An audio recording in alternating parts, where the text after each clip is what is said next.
الحاج الفاضل شيخ العرب عطية عليه التحاوي، واهالي مركز الحاضرية وجميع الحاضرين وابناء مركز التربية الكرام الذين عاهدناهم ان يكونوا رجالا في كل المواقف، رجال اسود في كل المواقع، وفقهم الله جميعا.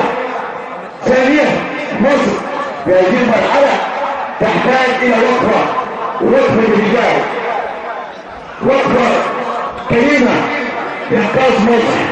إنقاذ مصر هيكون يوم 14 و15 للدستور. الدستور احنا بنقول نعم للدستور، احنا بنقول نعم لمصر كلها. الدستور رمز لمصر وشرف لمصر، تبقى استقرار مصر وامان مصر. كما نوجه الشكر السيد اللواء محمد ابراهيم وزير التربيه الموجود الوفد في حفظ الامن، ونناشد السيد المشير المحترم قائدنا العظيم عبد الفتاح السيسي بقود انتخابات الرئاسه والفوز باذن الله بالاتساع ان شاء الله.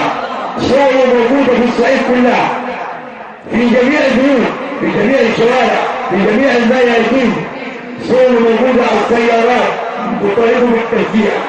ونحن نرأيهم وجميع القبائل العربيه تؤيده وتباركه، والشعب الصعيد جاء الى اهالي الشرقيه يكون جند معه لرأي سيد السيسي.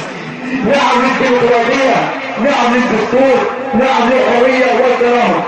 لن يكون لنا كرامه بدون قائد قوي، قائد قوي يتوسل في طريق السيسي، ونحن نؤكد على تشجيعه وندعو له التوفيق والسداد.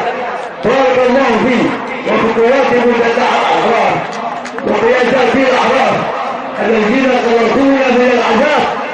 3 سنين ضاعوا الحق في مصر.